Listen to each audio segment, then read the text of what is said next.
Madeline from School of Quilting, and today I want to show you how I made this very cute Halloween mug rug with a mini charm pack and a fat quarter.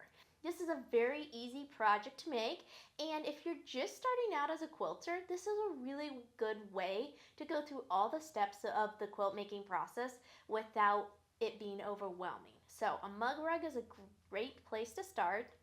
What is a mug rug? So a mug rug is kind of like an oversized coaster, but it has room for your mug and a little treat. So I don't have a cookie, but now I really want one.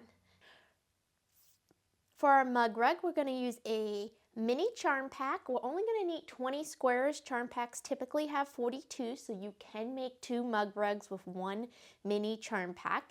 These are 2.5 inch by 2.5 inch squares. And what I love about a charm pack is that you get the entire collection without having to buy every single print. So we're going to use Noir by Ali K Design from Moda Fabrics for this mug rug. For the backing and binding, you're going to use a fat quarter. If you want to make 2, go ahead and get a 1/2 yard of fabric so that you have enough for your backing of 2 mug rugs. But we're going to make 1 mug rug today with a fat quarter. The other item you're going to need is a small scrap piece of batting. So that's what we need to get started. Let's go ahead and open up our charm pack.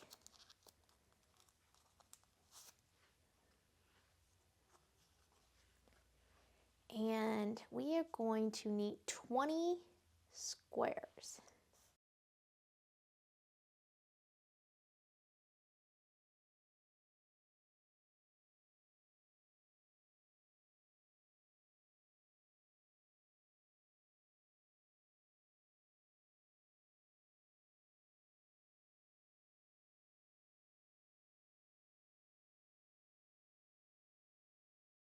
Okay, now that we have our 20 selected, we'll go ahead and arrange them, because if you notice, we have way too much white at the top and the black is all at the bottom. So now we're going to want to spend some time arranging these to make it more balanced.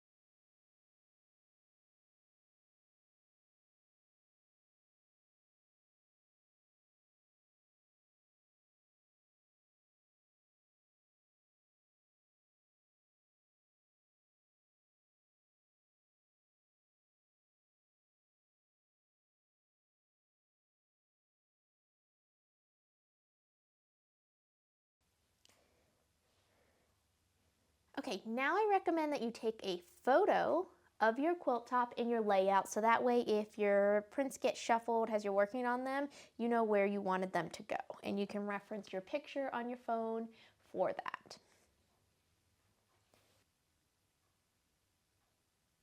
Now we're ready to sew. When you're looking at this, you have rows and you have columns. And what we're going to do first is sew our rows together. And so you're going to take column 2 square and you're going to put it on top of the column 1 square, and you're going to be sewing down this edge. And since I like to be really efficient with my time, I do something called chain piecing. So I'm going to go ahead and actually place all of column 2 on top of the column 1. And then I'm going to do the same with column 4. Place them right sides together on top of the column 3.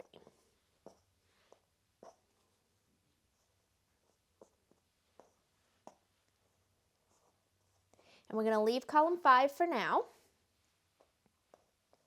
And then we are going to be really careful how we stack them so we don't get them out of order. But that's also why we took that picture, so that if we do forget where something goes, and just reference our picture when we go to lay them out again. Okay, so this will be column 1 and column 2, and column 3 and column 4. And we'll sew those together. And with chain piecing, you don't remove each piece as you finish sewing it. You just sew a few stitches in the air.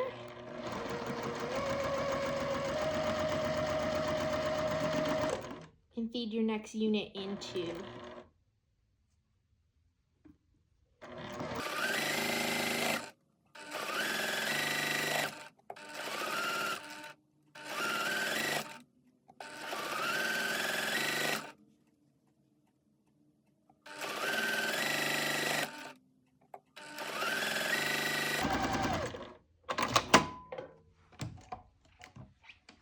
You're going to want to press row 1. All of the seams are going to go to the right. Row 2, all of your seams are going to go towards the left. Row 3, your seams are going to be pressed towards the right. And row 4, you want to press your seams towards the left. This is going to allow them to lock into place.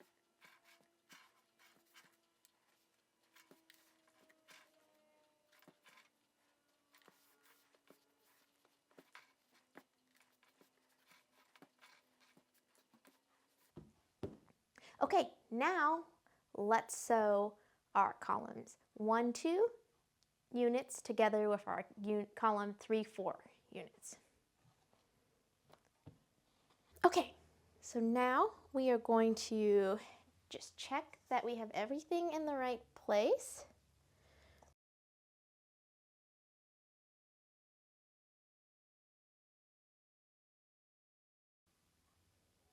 Okay, let's go ahead and sew the column 1 and 2 units to the column 3 and 4 units. So we'll just do the same thing, get them ready for chain piecing right here.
Now we are going to sew column 5 to the column 4 row.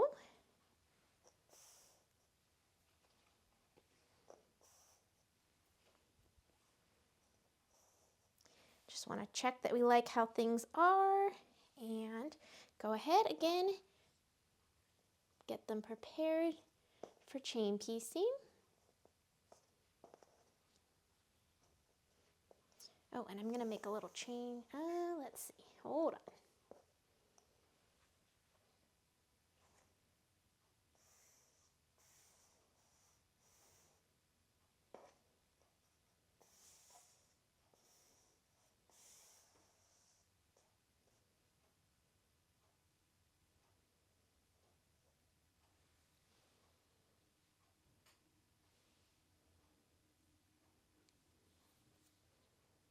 Okay.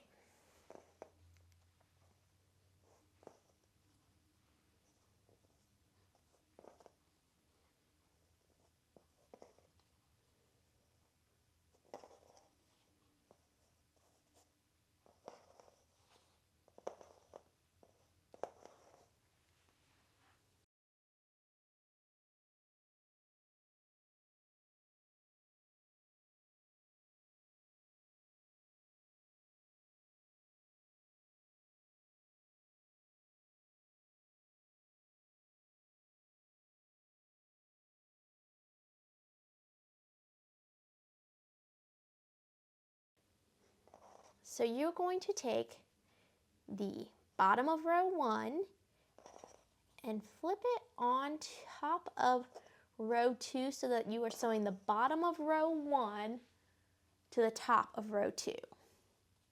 And we're going to slide them until you feel them nesting in place. This takes some practice, so don't be discouraged if at first you are doing this and that makes no sense. The more that you quilt, the more you'll get used to that feeling that happens when they're nested or locked into place. So don't get discouraged. Remember, these are supposed to be fun. This is not something that's supposed to make you pull your hair out.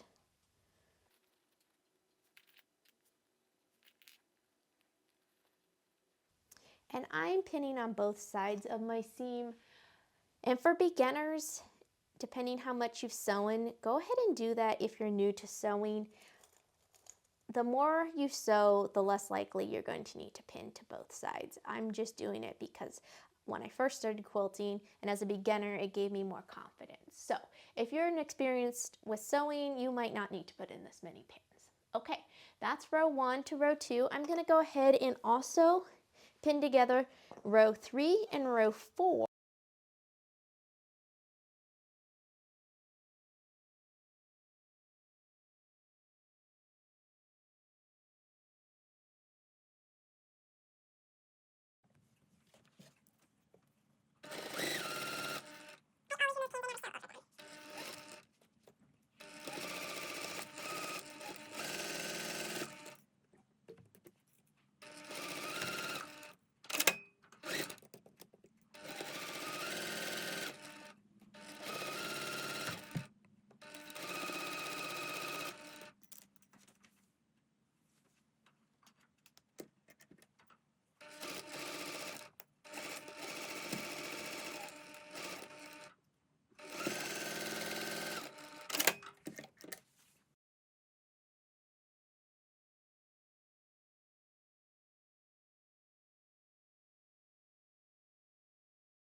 Okay, we want our backing to be 13.5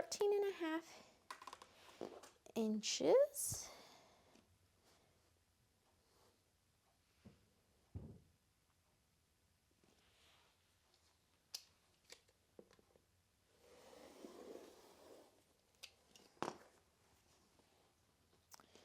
And 11.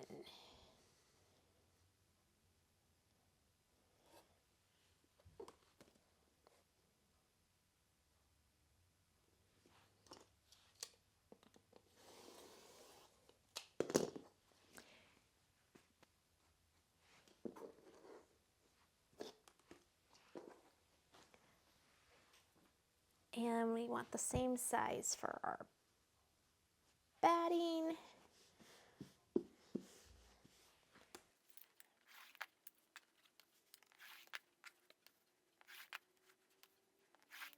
Layer our quilt sandwich. This is my backing and it is going to be a self-binding mug rug, so it's going to serve as the backing and the binding.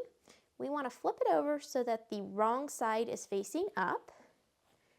Then we are going to take our batting and place it down on top of our backing. Okay, and then you're just going to center your quilt top right in the center.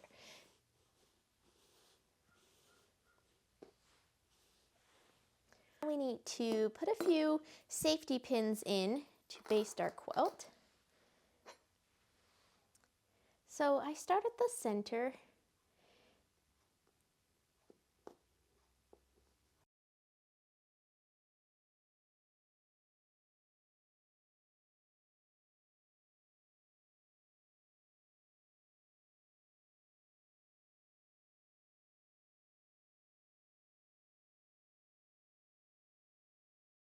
I already changed out the thread color because while I always piece with gray thread, I do want to use a contrasting thread color that I think will make the mug rug look cuter. So I picked black to go with the fabric. I'm going to go ahead and increase my stitch length. I'm going to go to 4 there. And I'm going to decrease the pressure feet. I'm also going to decrease my pressure here, taking it down to the lowest setting. And I'm going to go ahead and take out my needle.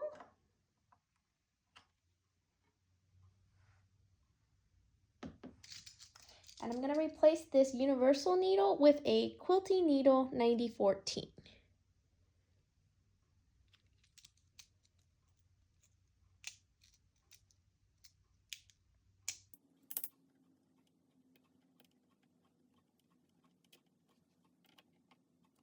And then the final thing I'm going to do is I am going to remove my foot and replace it with the walking foot. The walking foot is designed to help all 3 layers of fabric move through the machine and make it a little bit easier for quilting. If you don't have one, that's okay. But if you are going to be quilting, you may want to invest in one. It does make the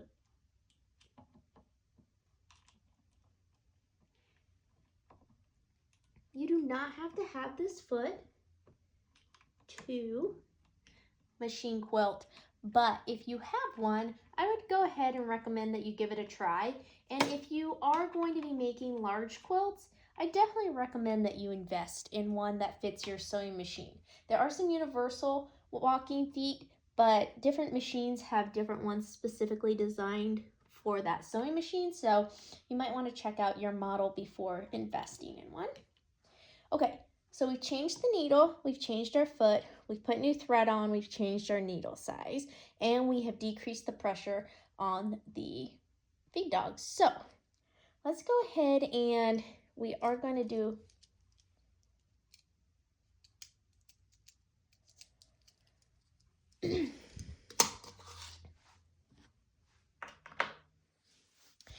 okay, we've changed the thread, we've changed the stitch size, we've changed the needle to a quilting needle, we've changed the walking foot, and we've decreased pressure. Okay, we're ready to start quilting.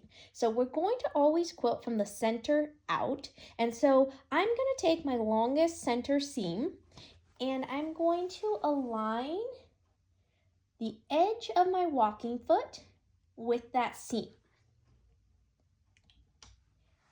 And then I'm going to sew just right down till I get to the end.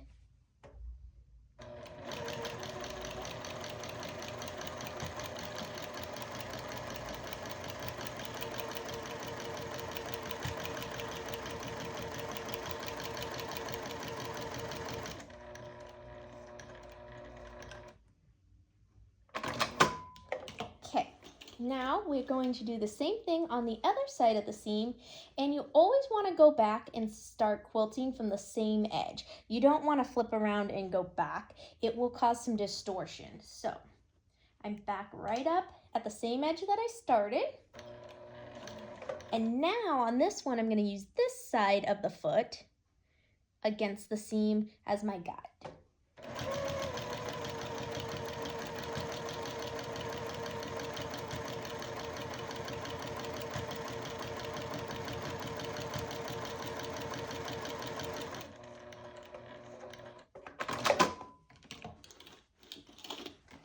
Okay, so we have our center quilted.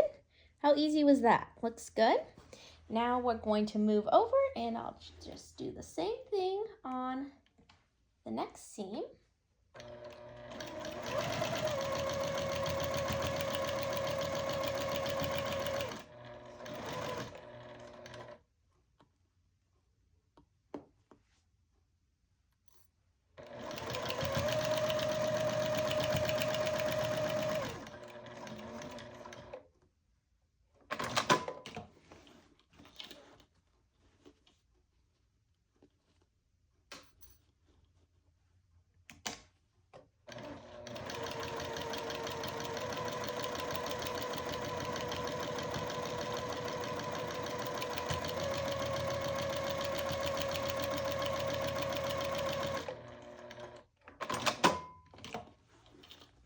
Okay, and then I'm going to move it over and do the seam on the other side of the center seam.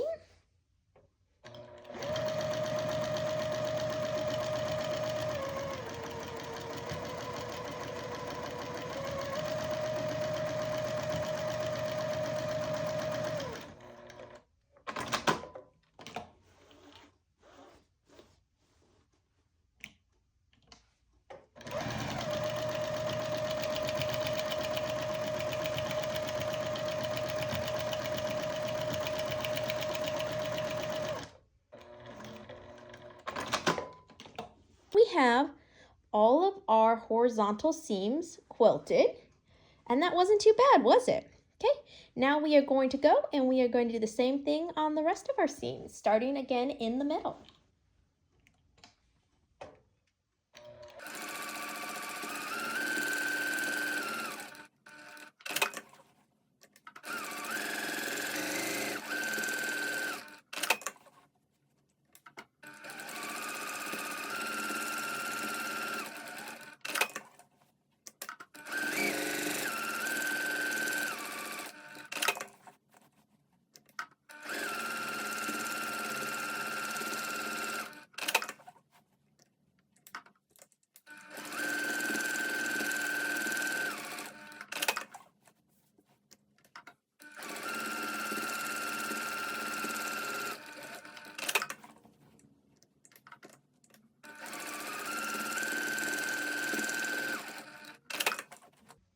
Okay, that wasn't that bad, was it? Okay, all of our seams are quilted and we are ready to go and finish it up with some self-binding.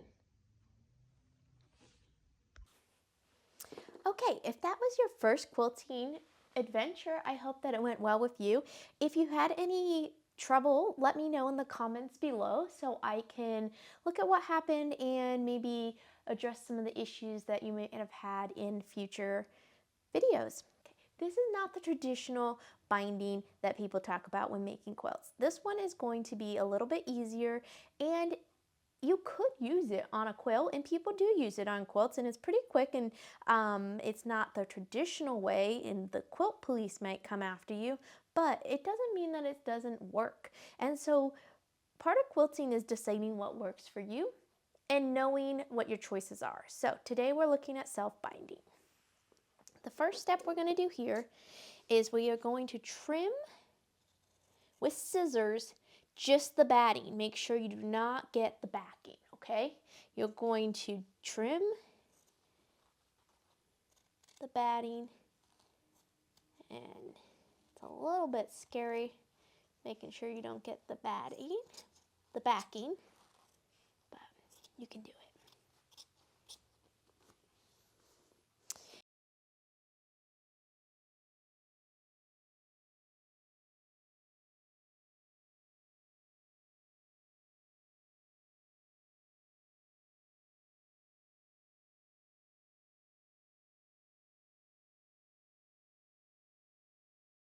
Now we're going to take our ruler and we are going to measure 1 inch from the edge of our mug rug, quilt top, and trim off any extra.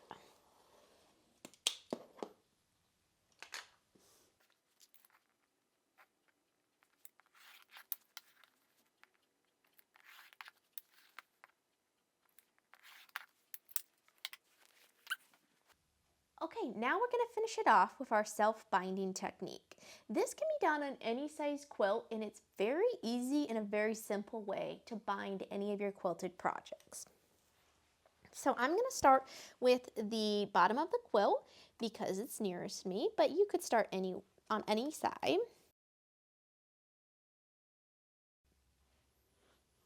I'm just going to fold the edge of the backing fabric up to the edge of the quilt top.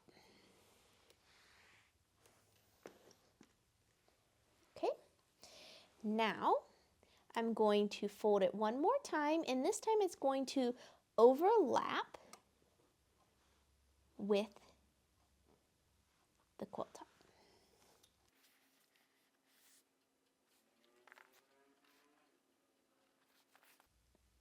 We're here at the corner, and all I'm going to do is take the corner and I'm going to fold it at a diagonal up against the edge of your quilt top. And press it in place.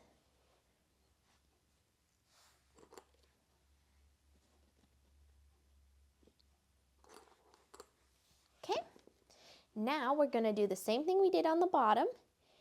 We're going to fold the edge of the backing up to the edge of the quilt top.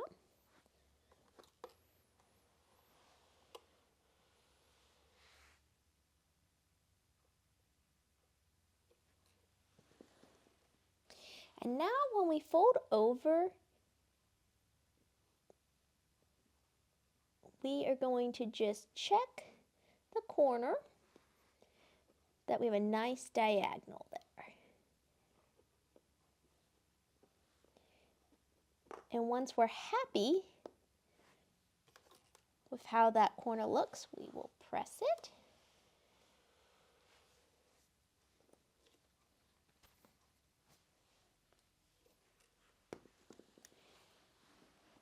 And we'll go ahead and put a clip there. But do you see how that makes a really nice professional mitered corner without any of that stress and hassle? So there's no reason to be afraid of binding. We're going to repeat the same thing at this corner. We're going to fold up our corner to meet the quilt top.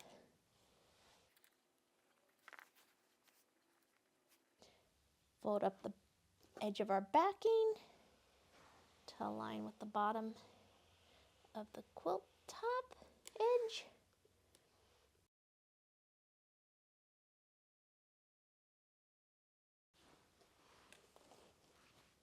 So on this one, I'm going to go ahead, because the distance is so short, and go ahead and do both corners.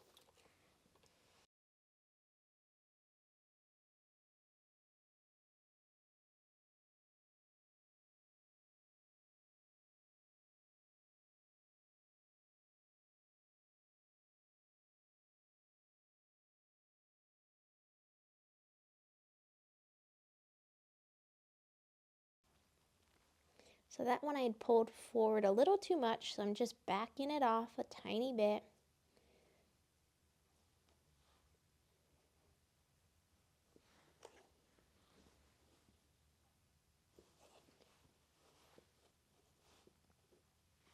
Okay, I hope that you're not going to be intimidated and get stuck at this phase. It's okay, you can do this. It's pretty easy once you start and get over the mental fear factor that you've heard that binding can be scary. So let's finish it up. Okay, I'm lining up the edge of my binding with the inner edge of my walking foot. I do leave my walking foot on for this step because we are also going through a lot of layers of fabric. So let's go ahead and we will turn down our stitch length to about 3 millimeters. And that way, just because binding is something that we want to be secure and we don't want it to come undone.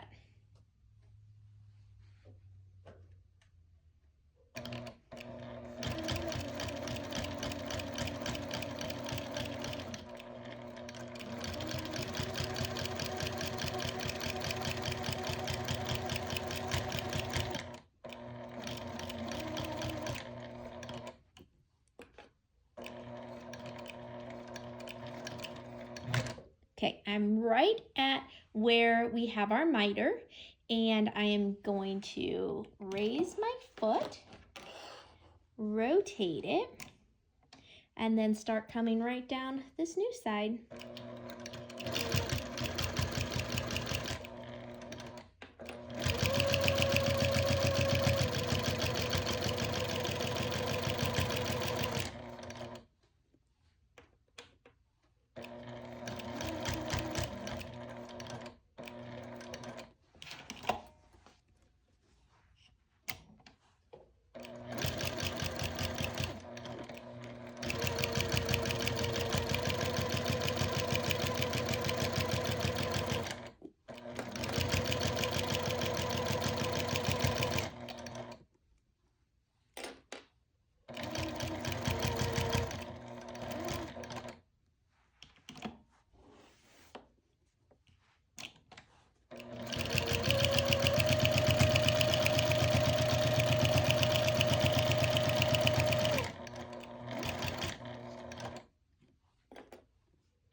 Okay, there we have it. Oh, it turned out so cute.